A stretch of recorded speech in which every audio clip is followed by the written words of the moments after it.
Plant সার্জারির ক্ষেত্রে একটা প্যাকেজ, প্ল্যান্ট সার্জারি সাধারণত প্যাকেজে হয়, প্যাকেজ দেয়া হলো হয়তো 1.5 লাখ টাকা, সেখানে বিল হলো হয়তো 4.5 লাখ টাকা, মানে 200% ইনক্রিজ।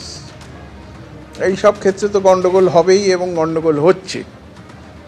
সেই সব জায়গায় আমাদের কমিশনের তরফ থেকে সাজেশান দেওয়া হয়েছে যে আপনারা এক্সপেরিমেন্টাল বেসিসে 3টে জায়গাতে আপনারা পুনর্বিবেচনা করুন। Give a complete relook to 3 sectors: investigation, medicine আর কনজিউমেবল। এই 3টে জায়গায় যদি আপনারা এই ঠিক মতো কস্টিং করেন তাহলে কিন্তু বিলটা অনেক কমে আসবে, মানুষের ক্ষমতার মধ্যে থাকবে। বলেছি যে আবার 6 মাস পরে পুজোর আগে আবার বসবো, to take no account on যে এই 6 মাসে আমরা কতটা ডেভেলপ করতে পারলাম, কতটা মানে এই ব্যাপারে এগোতে পারলাম। স্বাস্থ্যসাথী WBHS নিয়ে আমাদের আলোচনা হয়েছে। স্বাস্থ্যসাথী পেশেন্ট আমরা তো সবসময় বলেছি যে অন্তত আপনারা 10% করুন, বাকি 90% তো আপনার রইল। তো সেখানে স্বাস্থ্যসাথীর ক্ষেত্রে নো রিফিউজাল, WBHS এর ক্ষেত্রে নো রিফিউজাল, এগুলো কিন্তু আমরা স্ট্রিক্টলি ইমপ্লিমেন্ট করব অন জিরো টলারেন্স বেসিস, সেটা কিন্তু ক্লিয়ার করে দেওয়া হয়েছে। বেসরকারি হাসপাতালে বেলাগাম বিল, নিয়ন্ত্রণ চায় কমিশন। প্যাকেজ বহির্ভূত খরচ বাড়ছে কেন নার্সিংহোম হাসপাতালে? ইতিমধ্যেই হাসপাতালগুলিকে স্বাস্থ্য কমিশনের তরফে নির্দেশ দেওয়া হয়েছে যে চিকিৎসা খরচ নিয়ন্ত্রণ করুন।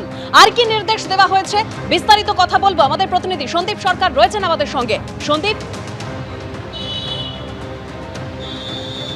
দেখো, মূলত যে বড় বেসরকারি হাসপাতাল নার্সিংহোমগুলি রয়েছে রাজ্যের, তাদের কর্তৃপক্ষর সঙ্গে বৈঠকে বসেছিল হেলথ রেগুলেটরি কমিশন। স্বাস্থ্য কমিশনের তরফে স্পষ্ট বার্তা দেওয়া হয়েছে যে কেন চিকিৎসা খরচ বাড়ছে, প্যাকেজ বহির্ভূত খরচ কেন বাড়ছে, এই বিষয়টা নজর দিতে হবে।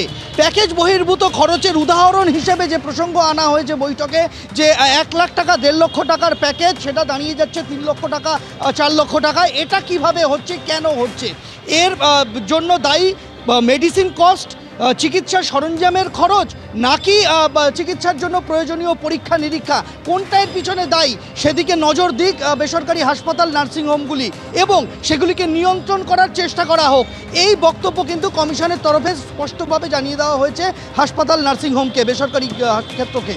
এর পাল্টা বৈঠকের মধ্যেই প্রস্তাব ওঠে, কমিশন যখন এই প্রস্তাব দিচ্ছে বেসরকারি হাসপাতালের একাংশের তরফে পাল্টা প্রস্তাব ওঠে যে তাহলে কমিশন যদি এই বক্তব্যে অনড় থাকে, চিকিৎসা খরচ কমানোর নির্দেশ দেয়, তাহলে কমিশনই তার বিশেষজ্ঞ দিয়ে চিকিৎসা খরচের একটা প্যাকেজ বানিয়ে সেই খরচ বেঁধে দিক।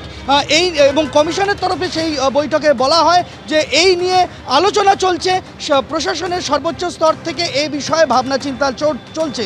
এটা গেল, যেমন একটা দিক গেল। এর পাশাপাশি আজকের এই বৈঠকে কিন্তু যেটা কমিশনের তরফ থেকে স্পষ্টভাবে বেসরকারি হাসপাতাল কর্তৃপক্ষকে বলে দেওয়া হয়েছে যে বিগত 3 বছরে স্বাস্থ্যসাথী স্কিমে কতজন রোগী চিকিৎসা পেয়েছেন এক একটি বেসরকারি হাসপাতাল নার্সিংহোমে, তার খতিয়ান পেশ করতে হবে বেসরকারি হাসপাতাল নার্সিংহোমকে।